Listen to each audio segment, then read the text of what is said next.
Why the future of old-school RuneScape looks grim in 2025. Old-school RuneScape, a game beloved by millions for its nostalgia, challenging gameplay, and community-driven updates. But here we are in 2025, and as much as I'd love to say the game's future is bright, I can't ignore the warning signs. Today we're diving into why I believe the future of OSRS looks grim. Strap in, and let me know your thoughts in the comments below. Section 1, Polling Fatigue and Community Divide. Let's start with the elephant in the room, polling. When OSRS launched in 2013, polling was a revolutionary idea. It gave us, the players, a say in shaping the game's future. But over the years, polling has turned into a double-edged sword. On one hand, it ensures that new content aligns with what the majority wants. On the other hand, it's created massive divides within the community. Hardcore players want challenging content, while casuals often vote for easier updates or cosmetic additions.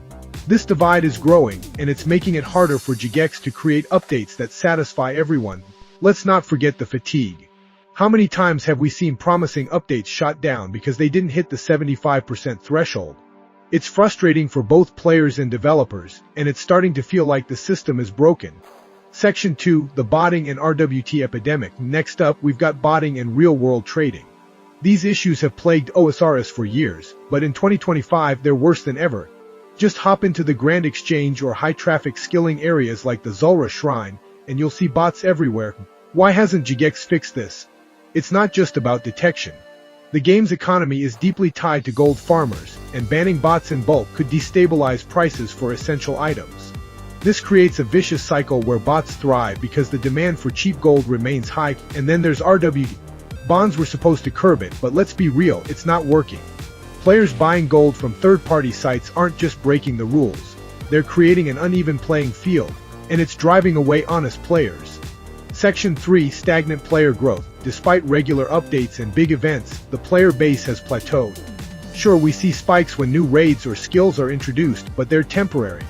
The long-term trend? It's not looking good. A big part of this is the barrier to entry. OSRS isn't exactly newcomer-friendly. The grind is real, and for players who didn't grow up with the game, it's hard to see the appeal. Without fresh blood, the community risks becoming smaller and more insular, and let's talk about competition. Games like RuneScape 3, World of Warcraft Classic, and even modern MMOs are offering similar experiences with better graphics and QoL features. OSRS's old-school charm is both its greatest strength and its biggest weakness.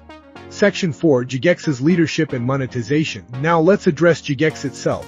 Over the years, we've seen some questionable decisions from the higher-ups. Whether it's poorly communicated updates, rushed content, or the increasing focus on monetization, it's clear that the company is prioritizing profits over player satisfaction. Bonds, treasure hunter promotions in RS3, and whispers of more aggressive monetization tactics have players worried. If Jagex continues down this path, it's only a matter of time before the integrity of OSRS is compromised. And let's not forget the game's reliance on microtransactions and memberships.